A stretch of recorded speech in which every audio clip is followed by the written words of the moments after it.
Damos la bienvenida a este nuevo webinar de la Academia Internacional de Sexología Médica que hemos decidido darlo en el formato de conversatorio y para eso contamos con la colaboración, como siempre, de nuestra compañera académica de número, amiga, la doctora Silvina Valente de Argentina, médico ginecóloga, sexóloga. Ella es la presidenta de la Sociedad Argentina de Sexualidad Humana, es la vicepresidenta de la Federación Latinoamericana de Sociedades de Sexología y Educación Sexual. Es miembro del Comité Ejecutivo de la Sociedad Latinoamericana de Medicina Sexual, directora de Consexuar y obviamente en la Academia Internacional de Sexología Médica, miembro de número, miembro titular. Y hemos definido este conversatorio bienestar, hormonas y sexualidad para poder trabajar en todos estos aspectos tan interesantes de nuestra práctica clínica habitual. Bienvenida, Silvina, encantado de conversar contigo en la mañana de hoy. Bien, muchas gracias. ¿Y vos te vas a presentar, Santiago? Porque vamos a conversar juntos. ¿Cómo no? Yo soy doctor Santiago Cedres, desde Uruguay estamos presidiendo la Academia Internacional de Sexología Médica.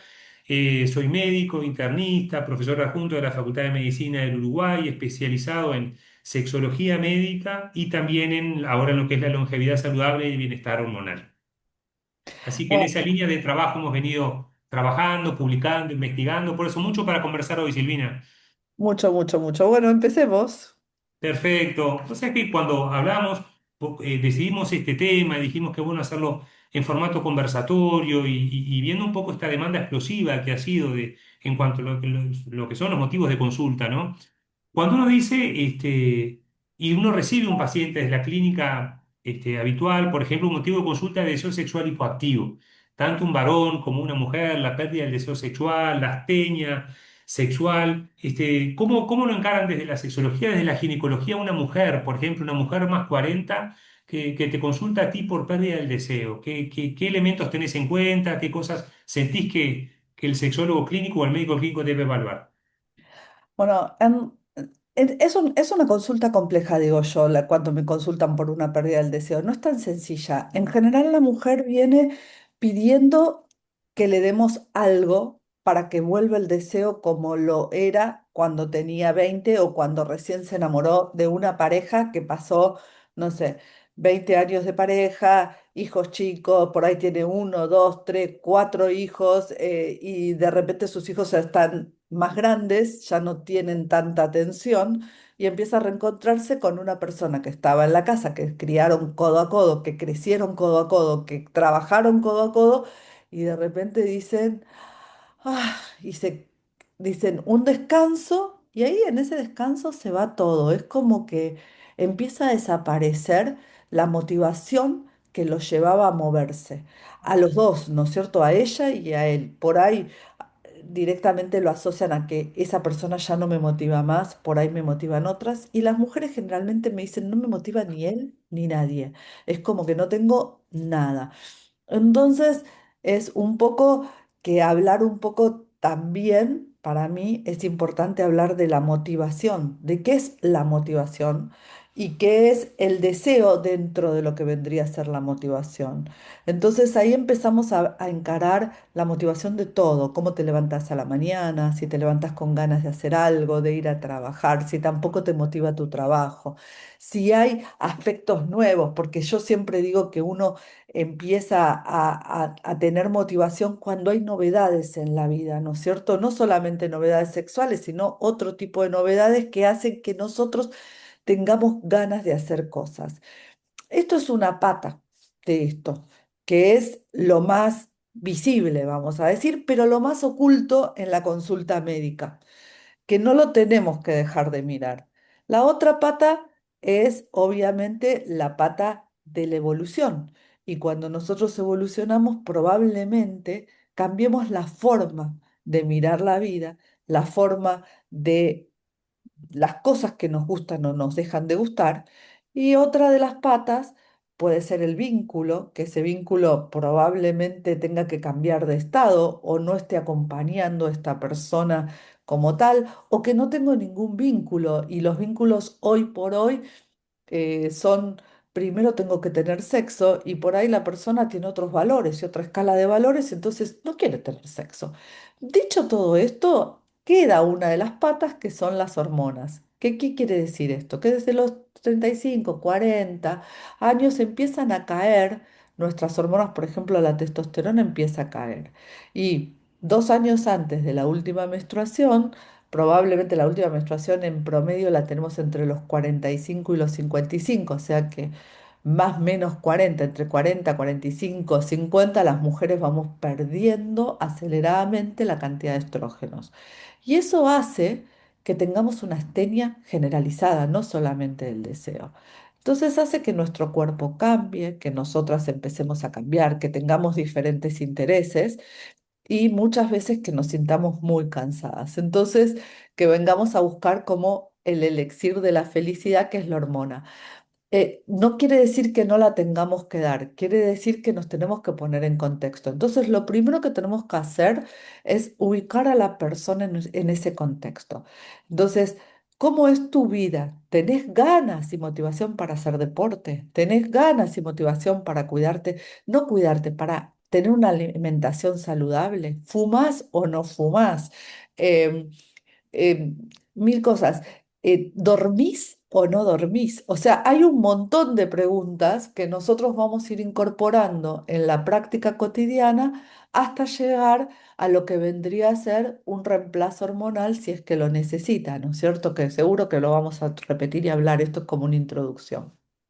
Perfecto, sí, siempre interesante, ¿no? Siempre nosotros, cuando decimos desde uno que viene desde la medicina interna, ¿no? Cuando ves al paciente que te consulta por pérdida de energía, por astenia, por adinamia, siempre lo clásico de la medicina, en la escuela más convencional era, bueno, lo primero era un hemograma, un perfil de hemoglobina, a ver si había una anemia, que pueda explicar un poco la falta de energía, la TSH, a ver, la T3, la T4, las hormonas tiroideas, para ver cómo estaba. Muchas veces vemos siempre la creatininemia, a ver cómo está funcionando a nivel renal, dosificación de algunas vitaminas, sobre todo la vitamina D, que en nuestro contexto, más que una vitamina, es una hormona por todos los órganos diana y todos los efectos a múltiples puntos blancos que pueda llegar a aportar. Pedir obviamente lo que es en cuanto al hormonal, la prolactina, y lo que es fundamental también ahora, y lo último que se ha ganado cada vez más lugar es la solicitud del examen de testosterona, con las particularidades que tiene cuando podemos leer el examen de testosterona, los puntos de corte para la mujer, los puntos de corte para el hombre, a veces son discutidos, que hay que adaptar a la edad, que hay que adaptar al sistema de vida, pero siempre pensando que la lectura del laboratorio no nos medimos desde lo que es la medicina más funcional por los parámetros estándar de tal número a tal número, sino que buscamos es la optimización. No es el estándar, es el óptimo para cada persona.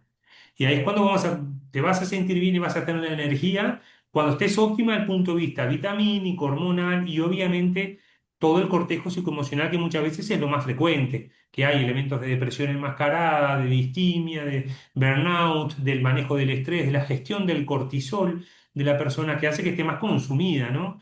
Y ahí después iremos a los hábitos, pero en cuanto al diagnóstico ver de qué estamos, frente a qué paciente estamos, como vos decís, es como ser como el FBI, ¿viste? Investigar todo, la semiología de analizar del aspecto, de la presentación, de la piel en el paciente que vos estás tratando de ayudar, y por otro lado, importante la evaluación genérica de frente a qué estamos y después el diagnóstico de la causa, de por qué puede haber alguna alteración cuando tengamos el diagnóstico etiológico de por qué es que el paciente tiene la falta de energía y la falta de motivación. Y después ver si esto es generalizado o es selectivo para el aspecto sexual.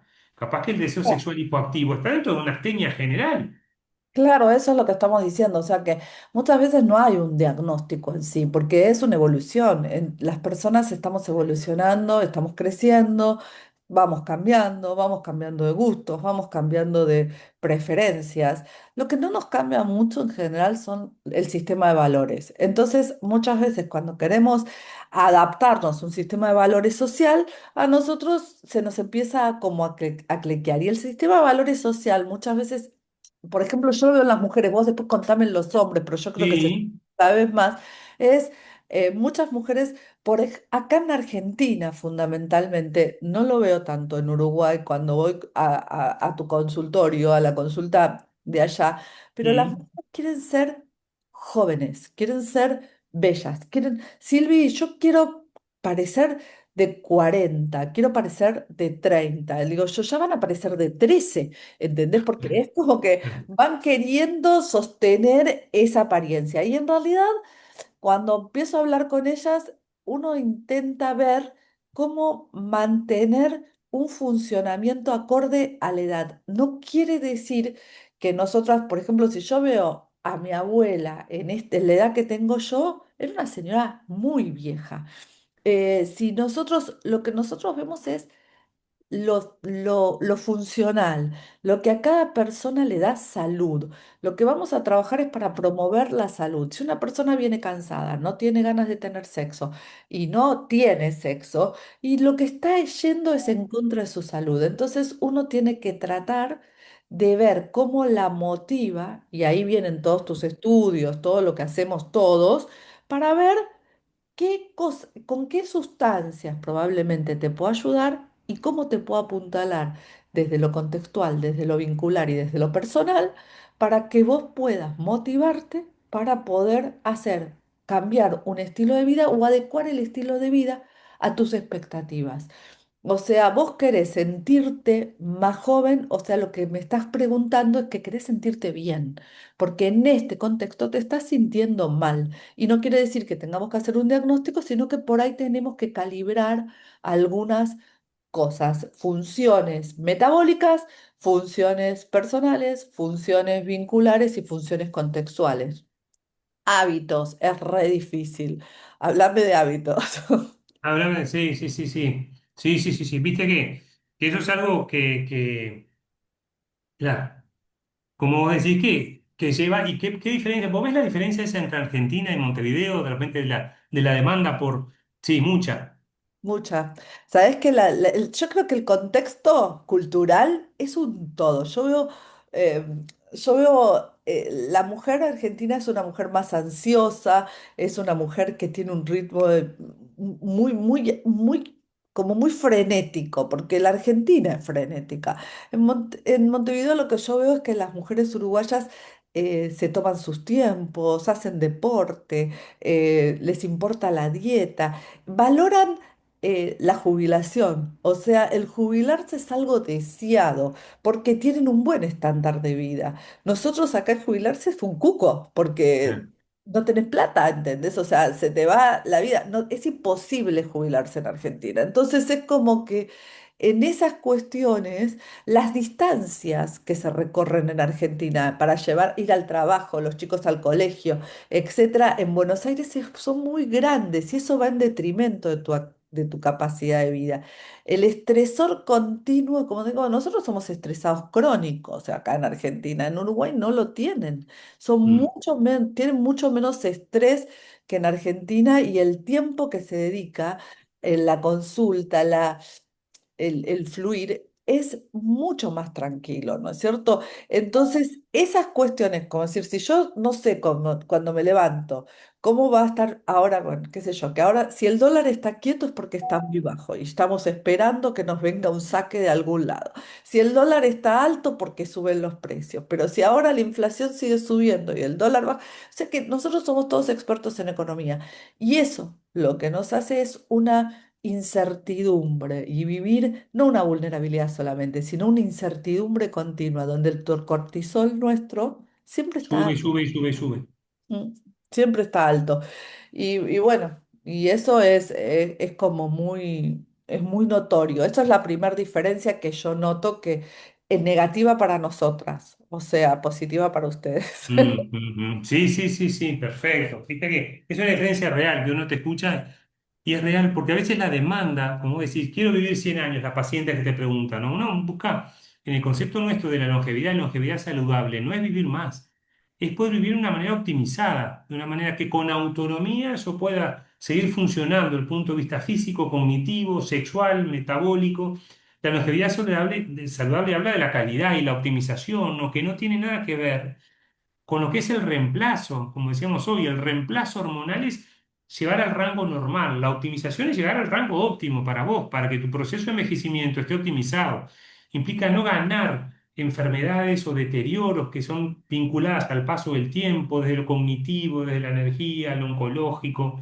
lo circulatorio, un montón de enfermedades que con la intervención temprana podemos llegar de un enfoque más proactivo, más que preventivo, poder llegar a trabajar. Y para eso la sexualidad es la más chismosa de todas las funciones del organismo, porque nos va a contar todo, cómo estamos a nivel hormonal, a nivel circulatorio, ni que hablar a nivel psicoemocional, a nivel endotelial, a nivel de nuestra función genital, a nivel de nuestra, la ovulación, lo que es todo lo genital en la mujer, en el varón, la próstata, todo se va a expresar a través de lo Y en eso que neurológico vos sos un también. genio, en eso que vos sos un genio, yo te quiero hacer una pregunta, porque Sí. en realidad me parece que, bueno, dentro de lo mío, lo primero que se pierde es el deseo sexual, que para la mujer está naturalizado. ¿No es cierto? Yo estoy estresada, estoy cansada, no quiero deseo sexual, que después si quieres lo hablamos. Pero vos sos un genio, porque vos empezaste a hablar cuando nadie hablaba de la sexualidad como biomarcador y de que nosotros tenemos que mantener la salud endotelial, o sea, bajar el estrés oxidativo de nuestro endotelio. Contame un poquito de eso vos también, ¿Cómo porque eso le no? pasa a los hombres y a las mujeres y vos sos un crack en eso. Sí, hace tiempo que venimos las investigaciones en cuanto a la erección como marcador del estado circulatorio y del estado endotelial. El endotelio como la membrana que recubre por dentro las arterias de grande, mediano y bajo calibre. Por eso hemos hecho estudios acá en Uruguay, desde la Facultad de Medicina, viendo cómo era un predictor de riesgo vascular, la disfunción eréctil en el varón mayor de 40 años donde los problemas de erección ya se relacionaban. Debutaba una disfunción eréctil orgánica circulatoria y a los 3 años ese paciente tenía un 75% de chance de tener un ANCOR, un infarto, una injuria miocárdica por el problema del endotelio. La disfunción endotelial, que es el enemigo de los problemas circulatorios, es sistémico, ocurre en todo el cuerpo. Y donde primero se expresa son en las arterias, si vamos a la hipótesis del calibre arterial del Montorsi, habla de que por ser de menor calibre, las arterias que van a irrigar desde las pudendas al cuerpo cavernoso se van a expresar antes. Entonces, una disfunción eréctil orgánica en un varón mayor de 40 años nunca se debe subestimar ni pensar que se vincula al estrés, a la depresión o que es un tema de tomar algún fármaco para la erección y ya está, sino que ese paciente debe ser evaluado desde el punto de vista circulatorio porque es una alerta, es una red flag, nos está diciendo hay algo que no está bien en lo circulatorio y en lo vascular, ¿no? Así como la disfunción eréctil es un predictor de enfermedad vascular, el descenso de la testosterona precoz menor al esperado para la edad es un predictor de alteración metabólica. El hipogonadismo en el varón de inicio tardío, que es el hipogonadismo que aparece a los 40, 45 años, es un predictor también de riesgo de insulinoresistencia, del riesgo de dislipemia, que son los factores de riesgo para lo que es la predominancia estrogénica y el riesgo vascular, ¿no? Con todas las enfermedades también cada vez más en boga, la esteatosis hepática, la infiltración grasa del hígado, la obesidad central, la dificultad en cuanto al perímetro abdominal por la grasa visceral, que eso va a llevar también a mayor riesgo vascular. Hoy la testosterona cuando empieza a bajar es un predictor de que todo eso va a pasar. Ni que hablar en Uruguay y en el resto del mundo, la principal causa de osteoporosis en el hombre también es el descenso de la testosterona. Entonces, la somatopausia, la osteoporosis, la osteopenia, lo que es todo a través de lo que es la andropausia, son las enfermedades en menos que vamos ganando del punto de vista físico, del punto de vista estético, del punto de vista funcional, deportivo, desde el punto de vista sexual, pero ni que hablar. Y el descenso de la testosterona, el predictor, también es un síntoma sexológico. Por eso sí será importante que los sexólogos tengamos estos elementos para poder decir, si bien es un cortejo muy grande de signos y síntomas, el síndrome de hipogonadismo, lo primero va a ser la pérdida de las erecciones espontáneas en la mañana. Entonces será fundamental que los sexólogos que estamos trabajando, que están escuchando, digan, lo primero a preguntar en un paciente varón, cuando pasa los 40 años, es si tuvo un deterioro en las erecciones espontáneas al despertar, en la duración de las erecciones o la frecuencia de las erecciones o la rigidez de esas erecciones antes de la primera orina de la mañana, ese es un predictor de que la testosterona ya empezó a bajar. Una testosterona que tenía que tener un pico a los 18 años, que es el pico máximo de potencia intelectual, funcional, deportiva, sexual, después de los 40 que empieza a bajar 1%, 1,5% de vida, en algunos pacientes por mil motivos, desde genéticos hasta medioambientales, hasta hábitos, baja mucho más de lo que debería. Entonces se pasa a un proceso de envejecimiento. Hoy el envejecimiento es eso. Es por eso la testosterona se la cataloga tanto, Silvina, como la hormona de la juventud, y al bajar es cuando tenemos un envejecimiento acelerado y vamos ganando enfermedades que no deberían estar porque no intervenimos a tiempo, pero si no interrogamos no vamos a diagnosticar, si no diagnosticamos no vamos a confirmar el diagnóstico y si no confirmamos no vamos a tratar. Entonces es esta filosofía donde tenemos tanto por hacer y la sexología es la principal medio de abordaje de que los síntomas de los deterioros hormonales son del punto de vista sexológico. Como vos decías, el deseo en la mujer, en el varón, lo que es el descenso de las elecciones y ni que hablar el deseo también, ¿viste? En cuanto a la... Y ahora si de repente una mujer te consulta, una mujer más 40 50 ponele 55 que es tan habitual, por la pérdida del deseo y tiene un deterioro hormonal, ¿vos qué hormonas le pedís y cómo lo evaluás? Esto es muy importante porque en realidad todo lo que yo, mientras yo te estaba escuchando, el cuerpo es un todo, ¿no es cierto? Y que el endotelio, la función endotelial, no es solamente de la cantidad de colesterol que se va a fijar en la arteria, sino que, bueno, que hay una caída de todo, que hay un aumento del estrés oxidativo, que es lógico con la edad. Pero este estrés oxidativo está mediado y está regulado también por las hormonas.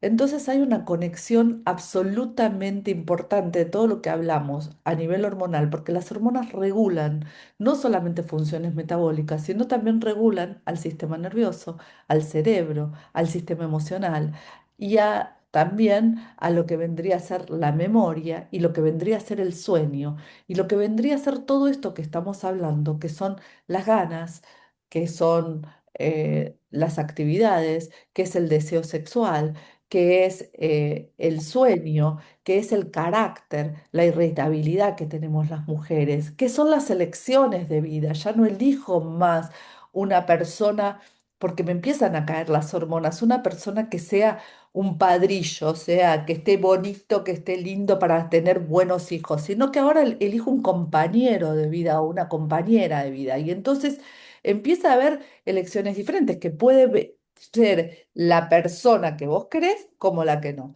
Lo cierto es que si yo me guío por las guías estrictas, en climaterio, yo no tengo por qué pedir ninguna hormona. No es un diagnóstico de laboratorio, es un diagnóstico absolutamente clínico. Pero es cierto que hay mujeres que empiezan con alteraciones de los ciclos que en general se les acortan o algunas se les alargan los ciclos y empiezan a tener, me es más importante en esas mujeres más jóvenes de 40 o más jóvenes de 45 que empiezan a tener algunas alteraciones o algunos síntomas que no están ubicados en esa edad, ¿no es cierto? Entonces yo a esa mujer, con pedirle una FSH, yo ya estoy. O sea, si ese FSH me empieza a subir, quiere decir que mi hipotálamo está regulando ya, está sobreexigido. Y si está sobreexigido, yo ahí si querés empiezo a pedir estradiol, estrona, testosterona libre, testosterona total. Puedo pedir un montón de hormonas, inclusive hasta la antimülleriana si quiere, si tiene deseo de fertilidad, etcétera. Puedo pedir un montón de estudios, pero fundamentalmente voy a pedir. Quiero ver cuando la FSH está alta, la función tiroidea. Quiero ver el metabolismo óseo, con todas las variantes de metabolismo óseo, desde el calcio, el fósforo, tanto en sangre como en orina de 24 horas, la osteocalcina, el crosslap, la paratormona. Empiezo a pedir variables, porque para mí es verdad que el deseo sexual es importantísimo, pero para que una mujer pueda tener una vida saludable, como vos decís, y efectiva, yo tengo que prevenir la osteoporosis a temprana edad, que las mujeres la tenemos mucho más temprano que los hombres. Tengo que prevenir las enfermedades cardiometabólicas, porque el MACE, el famoso MACE, o enfermedades cardíacas, donde en realidad esa edad del endotelio, cuando me empiezan a bajar los estrógenos, que son cardioprotectores y son protectores endoteliales, conjuntamente con la testosterona, a mí empiezo a tener problemas de placas y de obstrucciones arteriales. Y entonces nosotros pedimos muchísimo los parámetros cardiovasculares, como vos dijiste. No solamente los parámetros cardiovasculares, que vendría a ser la glucemia, la hemoglobina glicosilada, todo lo que vendríamos a diagnosticar una diabetes temprana, además de las hormonas, sino que también nos tenemos que fijar muchísimo en todo lo que es el metabolismo de lípidos y hoy por hoy la lipoproteína A, que nos habla de un factor genético de que podés tener alguna enfermedad cardiovascular. Y a esas mujeres les vamos a pedir distintos estudios a nivel cardiovasculares. Obviamente los ginecólogos los pedimos y derivamos a los cardiólogos para que los interpreten o los sigan, porque esto es algo interdisciplinario. Porque lo que tenemos que entender que en esta etapa de la vida no estamos trabajando para la fertilidad en general, aunque algunas mujeres sí quieren ser fértiles, pero son las menos, sino que estamos trabajando para el bienestar y para que esa mujer no tenga un infarto, como vos dijiste, ya que la sequedad vaginal es algo obviado. Pero la mujer primero en vez de por falta de deseo, nos consulta por dolor. Y una mujer que consulta por dolor, tengo que ver cómo está su lubricación. Y tengo que ver cómo está todo este metabolismo, porque ahí empieza la actividad personalizada. O sea, yo ahí no puedo tratar lo mismo una persona que tiene un hipotiroidismo o que tiene una prediabetes o una diabetes tipo 2 o que tiene factores de riesgo para osteoporosis o que tiene factores de riesgo cardiovasculares importantes. Son todos distintos panoramas que nosotros vamos a empezar a personalizar. Y a todo esto, en la mujer a esta edad, se le suma la incontinencia de orina. ¿Por qué? Porque nosotros ahí tenemos, si bien todas estas hormonas son marcadores bárbaros, tenemos un marcador que no se confunde, que es nuestro cuerpo, nuestros genitales, que muchas veces en la mujer están olvidados. Y los genitales a nosotros, ¿qué nos dicen? Que no nos lubricamos como antes. Muchas mujeres que dicen, sí, sí, yo me lubrico, estoy bien. Y cuando le empezás a preguntar, dice, sí, pero yo uso lubricante. Ah, bueno, ahora como está tan popular, todas se van y se compran un lubricante. Pero unas me dicen, es pegajoso, no me dura toda la relación sexual, tengo que ponerlo varias veces. Entonces, cuando vamos preguntando la sequedad, o sea, lo que se le dice, que a mí no me gusta patologizar, síndrome genitourinario de la menopausia, que no me gusta patologizar porque es algo natural que se nos va a dar a todas las mujeres a medida que nos vamos alejando de todo esto. Bueno, eso hay un montón de cuestiones para prevenirlo, porque eso se da porque hay una caída de los estrógenos, hay una dificultad del endotelio, puede ser que tengamos todas estas patologías o solamente envejecimiento. Y lo que tenemos que hacer es promover la neoangiogénesis, que nos desaparezcan los vasos sanguíneos a nivel de la vagina y de la vulva, que llegue sangre, que estén irrigados y que a su vez esa sangre que llega pueda fabricar colágeno, elastina y dar lubricación a esas personas, tanto en el tracto vaginal, en la vulva, que es la parte sensitiva, y en la uretra, que es lo urinario, que a veces muchas mujeres sienten como esa incontinencia cuando van a hacer gimnasia. Como me decía el otro día una chica, me decía, Silvi, yo iba a Pilates, nada más que a Pilates. Cuando empezaban los abdominales le decía a la profesora, para, iba al baño y volvía a hacer los abdominales. No es calidad de vida eso, es una mujer joven que lo hace. Entonces hay muchísimas técnicas, hay muchísimos recursos médicos que tenemos para mejorar ese, ese malestar, vamos a decir, y Mm. convertir en un bienestar. Mucho recurso y de hecho, ¿hay una buena accesibilidad en Argentina para todo esto? Uf, un montón. En Un montón. Argentina hay muchísimo. Y hay muchísima accesibilidad a muchos recursos.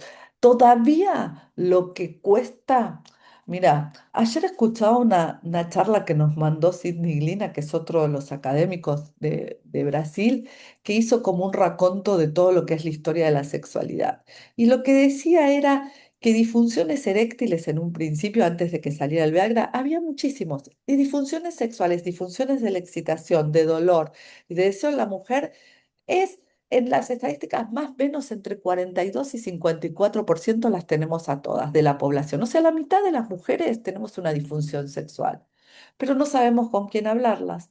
Y cuando la hablamos con un médico, el médico no sabe qué hacer o nos dice relájate o nos dice otra cosa. Entonces, lo que nosotros tenemos que empezar a ver es que encontrar un interlocutor válido para que nos atienda, para que nos escuche y para que nos dé una solución. Y probablemente no vaya a ser un solo médico o un solo profesional, va a ser un equipo interdisciplinario.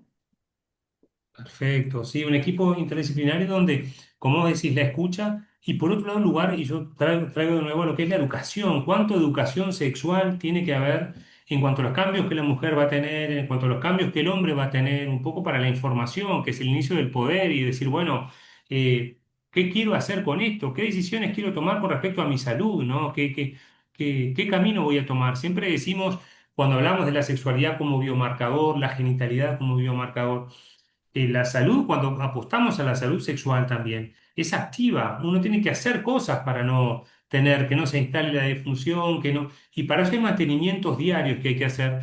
Y el dentro de las conductas, el monitoreo hormonal muchas veces es importante. En el hombre, para nosotros nos resulta fundamental que quizá tenemos todo un campo en el hombre mucho más avanzado científicamente de los puntos de corte del laboratorio. Ya sabemos qué es la testosterona, cómo cambia en función del grupo de edad, cuánto lo que con respecto a la mujer, y eso quizá a veces es más dificultoso. Estamos más atrasados, pero porque la mujer también es cíclica. Entonces, lo que Y nosotros tenemos son marcadores biológicos del ciclo menstrual.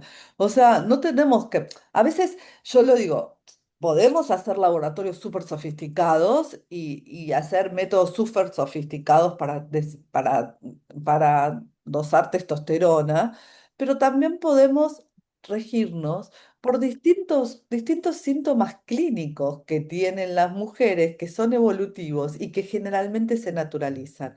Pero el ciclo menstrual, si uno lo observa, si uno lo pregunta, el edema del abdomen, por ejemplo, cuando empiezan a acumular la grasita periabdominal a una mujer flaca, es que le está bajando el estrógeno y lo que estamos haciendo es acumular grasa en el abdomen para poder convertir estrógenos periféricos, ¿no es cierto? Que son los estrógenos que vamos necesitando. Entonces, si nosotros empezamos a revisar a la mujer clínicamente y la empezamos a mirar, yo sé que a vos te gustan los laboratorios y que a la gente le encanta que le estudiamos un montón de laboratorios, pero a mí me gusta mucho la clínica porque yo reviso a la mujer, la miro y a veces con solo mirarla decís, bueno, mira, estás escuchándola, todo esta evolución que te va narrando naturalmente ella, es como decir, bueno, yo te voy a pedir las hormonas, pero yo ya sé lo que va a venir. El otro día vino una paciente a mi consultorio y me dijo, vos me haces acordar a mí, dice, porque vos me pedís todas las hormonas, me pedís todo el laboratorio, y me voy con 3 hojas de laboratorio de acá, pero yo ya sé que vos sabés lo que a mí me pasa y cómo me vas a reemplazar. Me dice, yo soy martillera y a veces entro a una casa y sé cuánto vale, pero tengo que ir a hacer los cálculos, porque si no, no me creen, ¿entendés? Entonces me dice, es un poco eso, porque con la clínica, siempre decimos nosotros, la clínica es soberana y si vos sos un buen clínico, que ahora por ahí... Con los médicos más jóvenes los van perdiendo. Si vos estás acostumbrado a ver, como vos dijiste, es el color de la piel, las ojeras de la mujer, la opacidad del pelo, el pelo no tiene brillo. Y bueno, y ahí sí empezás a pedir un montón de cosas. Yo pido, ¿sabes qué pido mucho en estas chicas? Yo te voy a decir el selenio y el zinc, que parece, ay, ¿qué es el selenio y el zinc? Son precursores de la síntesis de testosterona, ¿no es cierto? A veces pido cortisol, porque el cortisol se va a comer toda la pregnenolona. Entonces, lo que yo no voy a tener son los precursores para que se me sinteticen las hormonas esteroides adecuadas. Entonces, si yo no tengo la materia prima para sintetizar las hormonas adecuadas, ahí empiezan todos los reemplazos con oligoelementos que parecen tontos, pero que vos decís, Bueno, si tenés alteraciones del sueño, empezás con el magnesio. Si tenés la opacidad y tenés este tipo de nerviosismo, bueno, vamos a pedirle zinc y selenio. Obviamente, vitamina D estamos todas reemplazadas y con a dosis óptimas, no a dosis de guía, porque es verdad con eso. La testosterona, que yo la uso hace años, que la uso y me gusta usarla gradualmente, no empezar, viste, tipo, bueno, te voy a poner un pellet de primera, no. En eso voy mucho, comulgo más con vos, o sea, empecemos gradualmente, veamos cuáles son tu medicación o tu dosis adecuada.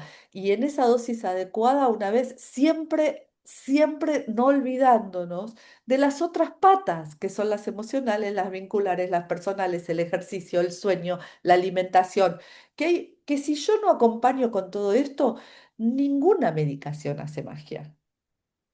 Exactamente, por eso decimos también que toda la sexualidad, sobre todo la femenina, es gran componente contextual y biopsicosocial y cómo te sentís, cómo estás. El hombre a veces tiene un modelo que es más lineal, menos circular, más, ¿no? Vamos a Rosemary Bateson, lo que era el deseo, excitación, orgasmo, mucho más dependiente de lo que es la testosterona, más visual el hombre, por eso pero ahí a veces, en el varón, por ejemplo, es clave el descenso de la testosterona, así como vos decías, todo lo genital en la mujer. En el varón hay síntomas clínicos categóricos que vos decís, o perdió la respuesta a los progelectógenos, que venía respondiendo bien hace años, a sildenafil o tadalafil, que son los que tenemos acá, y luego la respuesta empieza cada vez menor y empieza a subir dosis hasta que no obtiene respuesta. Eso es descenso de la testosterona. La pérdida de las erecciones que dijimos hoy, pero pérdida del rendimiento deportivo o la pérdida de masa muscular, ¿viste? Sentís que se entra a perder, se entra muscular menos, la grasa visceral también aumenta, como decías, el rollito de la mujer que por descenso de estrógenos que va a ser mucho más difícil de adelgazar que antes. El hombre también tiene un aumento de la grasa visceral, sobre todo centroabdominal o mamaria, y el deterioro en el rendimiento en el gimnasio. Si te dice, mira, andaba bárbaro y ahora siento que voy mucho al gimnasio a costa de que no tengo ánimo, no tengo ganas y me rinde mucho menos porque no se va a muscular, porque te da como un hipogonadismo, ¿no? Acompañado esto con todo lo que es psicoemocional, ¿no? Lo que es depresión, lo que es deterioro de la sensación del bienestar y el vínculo con lo que era la, la exaltación, ¿viste? El entusiasmo, se empieza como con un aplanamiento afectivo que a veces se pasa, la psicología masculina pasa a otros niveles de lo que decimos el SIM, el síndrome de irritabilidad masculina, es el hombre gruñón, el hombre irritable, porque eso ya te marca también, te dice, discuto mucho más que antes, se me va la moto todo el tiempo, reacciono número 20 cuando tendría que haber reaccionado 4 número 4 es como la irritabilidad que hace a que lo padezca, ¿viste? La familia, la pareja discute con todo el mundo, está como con la mecha más corta, le digo yo, detona mucho antes. Eso también es un elemento que vos decís, pa, me doy testosterona o me suplemento, me optimizo desde el punto de vista hormonal, de vitaminas, de lo que preciso, y logro una versión mía que va mucho más, que me identifica mucho más. Ahora soy yo de nuevo, le dice el paciente, ¿viste? O la paciente. Claro, porque vuelve a tener la optimización y a redefinir sus cosas. ¿Sabes en qué lo mido yo eso? Porque a la mujer le pasa lo mismo, en los pocos abrazos que se dan. O sea, cuando viene con una pareja y están los dos irritables, empiezan a escalar. Entonces, en vez de decir, bueno, bajemos, estamos juntos, cuando estamos juntos no estamos ninguno de los dos trabajando, no hay ningún conflicto en general, o sí hay un montón de conflictos, pero se pierde el contacto de la mano, porque a veces cuando vamos creciendo perdemos el contacto de agarrar de la mano a mi pareja, de abrazarnos, de besarnos, de chapar. O sea, cuando empieza a ver todo eso que no, y eso es un recurso que decís, bueno, hay personas que lo pueden hacer sin el recurso hormonal y hay otras personas que necesitan el recurso hormonal para poder retomar esa amabilidad y ese buen trato en la pareja, ¿no es cierto? Eso hay que mirarlo, porque yo muchas veces antes era muy papista, decía, no, primero la terapia, qué sé yo, y esto de la hormona y la oxitocina y esto que va a mejorar y va a regular un poco la liberación de dopamina también. Y hoy por hoy digo, hay personas que se sientan en mi consultorio y no les interesa todo esto. Dice, primero dame las hormonas, después hago todo lo que vos quieras. Y bueno, y entonces es como que si va a hacer todo lo que yo quiera, después le doy las hormonas. ¿Entendés lo que te estoy diciendo? Hay que Claro. aprender a negociar también adentro del consultorio, que probablemente estas cosas académicamente, cuando uno da una charla muy menos coloquial como la que estamos teniendo nosotros, sino que muy académica, uno va a lo evidente. Pero muchas veces en el consultorio tenemos que resolver situaciones que sabemos sin hacer daño, porque primo non nocere, sin hacer daño podemos acercar a una persona a un espacio de seguridad donde después va a ser mucho más factible. Yo me acuerdo cuando te decían, los IRS o los antidepresivos lo que hacen es modular el sistema nervioso de una forma mucho más rápida para que la terapia cognitivo-conductual haga efecto. Las hormonas hacen lo mismo. Entonces, nosotros no tenemos que tenerle miedo a dar hormonas porque, por ejemplo, en las mujeres ya desde el año 2024 ya tenemos 10 años de ventana de oportunidad, y una mujer menor de 60 años o una mujer que sea mayor, pero que esté dentro de los 10 años de ventana de oportunidad, que es desde la última menstruación hasta que nos viene a consultar, puede tener terapia hormonal de reemplazo. Obviamente que esto tiene contraindicaciones, sí, las tienen que evaluar cada médico, pero no está contraindicada en todas y algunas las tienen. Está solamente contraindicada en algunas, por ahí en mujeres con cáncer de mama, que hoy por hoy ya nos están derivando los oncólogos algunos casos con cáncer de mama para empezar terapia hormonal de reemplazo. Son muy puntuales, muy elegidos, pero también están. Ya la terapia hormonal local a nivel vaginal está avalada para personas oncológicas. Hay personas en las que más tenemos riesgos son enfermedades cardiovasculares muy graves o trombóticas muy graves. Entonces, en esas pacientes sí tenemos, o sea, las que están contraindicadas, pero cuando vamos a las contraindicaciones me sobran los dedos de las manos. Entonces, yo creo que las mujeres hoy por hoy, y más después de lo que pasó en noviembre del año pasado, que la sacó de la cajita negra, o sea, lo que dice la Black Box, que es la caja del warning, de la atención, de las advertencias. Le sacó la advertencia a la FDA a la terapia hormonal de reemplazo, y estamos acercándonos a que la mujer puede llegar a tener mejor bienestar. Y estamos aumentando la cantidad de evidencia científica, porque si bien nosotros tenemos que la testosterona está estudiada desde 1949 o 48, el primer estudio de testosterona para la mujer, y que fue bajando y después tuvo otro pico y ahora tiene un pico más alto. Nosotros estamos años luz en todo lo que es evidencia médica, las mujeres con respecto a los varones. Entonces, estamos empezando a ver y a tratar de, no hay evidencia, pero no hay evidencia tampoco en cuanto al daño que dicen que hace. ¿Me explico lo que te estoy Sí, diciendo? O sea, sí.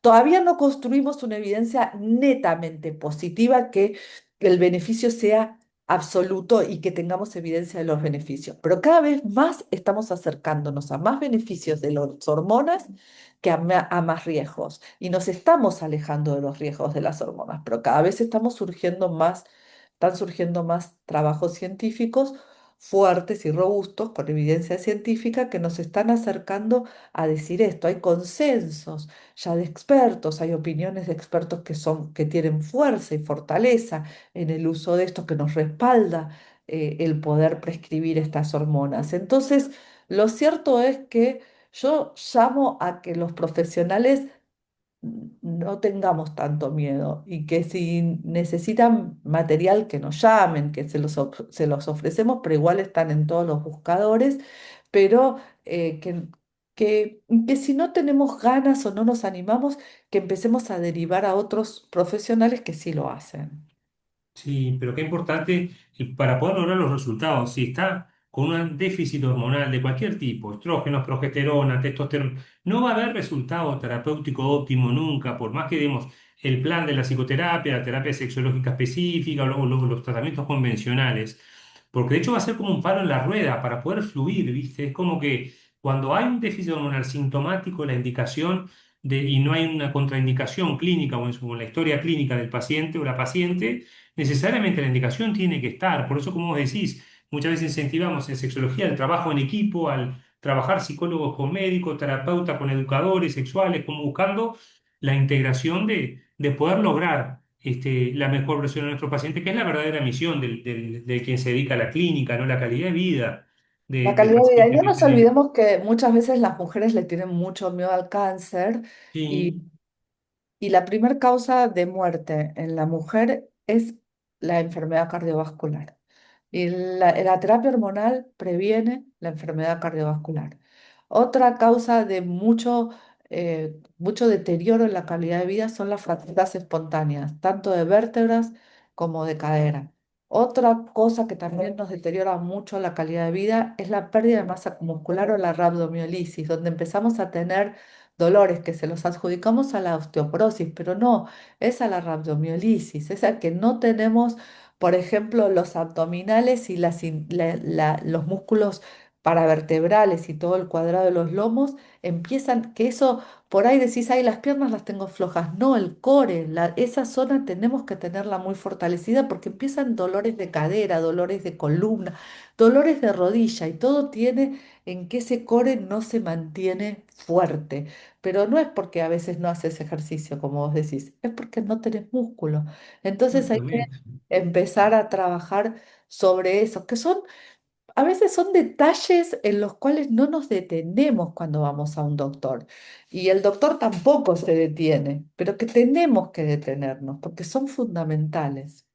Necesariamente, y por eso lo fundamental de la mirada, lo fundamental de pensarlo para poder diagnosticarlo y buscarlo, y lo fundamental de poder salir un poco, de, como vos decís, del esquema anterior de hormonofobia a decir un esquema nuevo donde vos decís, las hormonas son un aliado, son un aliado en pos de trabajar por la salud del paciente en este nivel y todas las principales causas de muerte no es, son todas causas de muerte que se pueden asistir y trabajar desde la optimización hormonal, pero ni que hablar más ahora, Silvina, con todo lo que es las hormonas bioidénticas, con la evidencia fisiológica sólida que tiene, quizás si hay un pero es en poder seleccionar bien las formulaciones a la hora de la administración del paciente, y buscar la calidad en lo que es lo hormonal por todas las formas de presentación que podemos optar tanto en el varón como en la mujer, como os decía, de inyecciones hasta pellets, hasta cremas, hasta geles, hasta parches, hasta...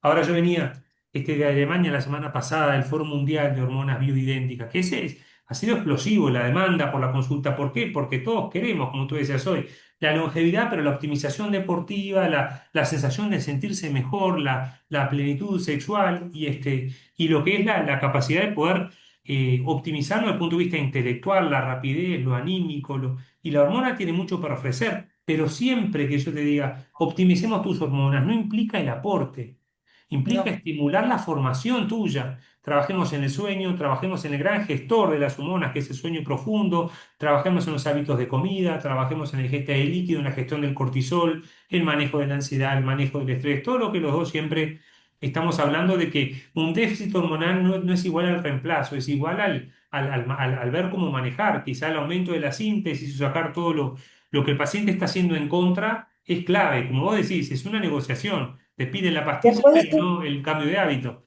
Pero después de todo eso, volvemos al principio, Santi, porque volvemos a la motivación como deseo. Si yo deseo estar bien, tengo que estar motivado a gestionar mi bienestar.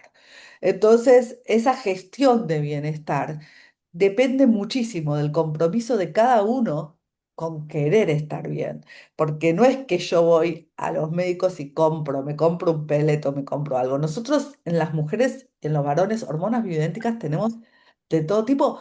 Las que usamos nosotros en ginecología que van a comprar a la farmacia son bioidénticas, o sea que hay que diferenciar que no es solamente el pellet la bioidéntica. Nosotros hace años que en ginecología usamos hormonas bioidénticas, o sea que Sí.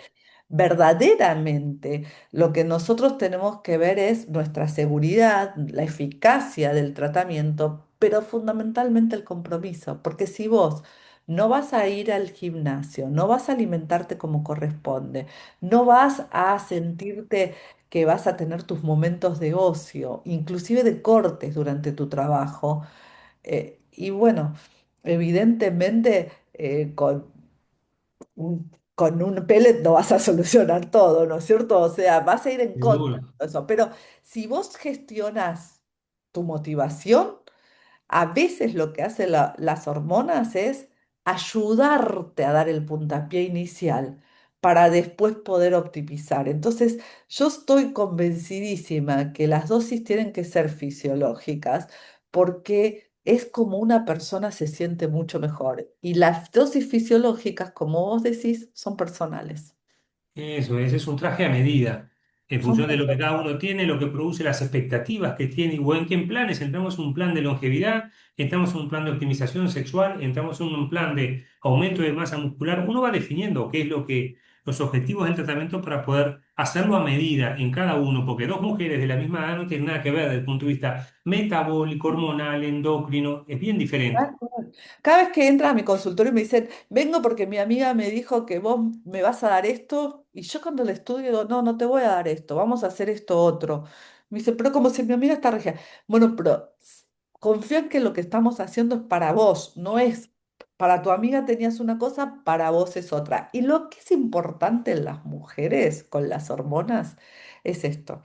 Casi todas te dicen, no quiero aumentar de peso. Entonces, es importante que nosotros muchas veces tenemos muchas opciones. Entonces, que nos den tiempo, porque a veces no sabemos cuál va a ser la que retienen un poco más de líquido y que también le den tiempo al tratamiento, ¿no es cierto? Porque a veces no es como inclusive a veces hasta los antibióticos tenemos que darnos tiempo, porque creemos que le damos un antibiótico y que es sensible, después vemos que no es sensible. O sea, siempre que vamos a utilizar un fármaco o una molécula dentro de nuestro cuerpo, tenemos que pensar que cada uno de los cuerpos reacciona absolutamente diferente a la molécula. Entonces, que no cambien de médico, que vengan al mismo médico a decirnos, che, mira. Yo generalmente las cito al mes, a los 2 meses, así como para ver, hacerles un seguimiento y no dejarlas solas. Pero vení, mira, ¿qué te pasó? ¿Qué no te pasó? Silvina, me pasó tal cosa, o a tu ginecólogo, me pasó tal otra. Entonces, en esto nosotros podemos ir ajustando la terapéutica y el abordaje que les estamos dando. Perfecto, qué genial, Silvina. Un lujo tenerte siempre, es un espectáculo. Mira que te comprometemos para futuros encuentros porque realmente es un tema fascinante y que aporta tanto el punto de vista clínico al paciente, al terapeuta, al especialista. Así que es un espectáculo escucharte y como siempre, gracias, Silvina. No, y gracias a vos, a mí me encanta hablar con vos y también para mí es un lujo que hayamos hablado y aparte que haya hablado con vos, que la tenés tan clara y que siempre estás moviéndote en esto y sos realmente un académico en todo esto. Y gracias, te tengo que agradecer por tu dirección de la academia porque es excelente y brillante. La llevas. Muchas gracias. Bueno, bárbaro. Vamos, estamos trabajando mucho en ese camino. Gracias, como siempre, por participar, por apoyar, por la generosidad en tus conocimientos también. Gracias a todos y todas por la concurrencia y nos veremos en el próximo encuentro. Nos vemos, muchas gracias a todos. Abrazo grande y a cuidarse. Chao. Chao, chao.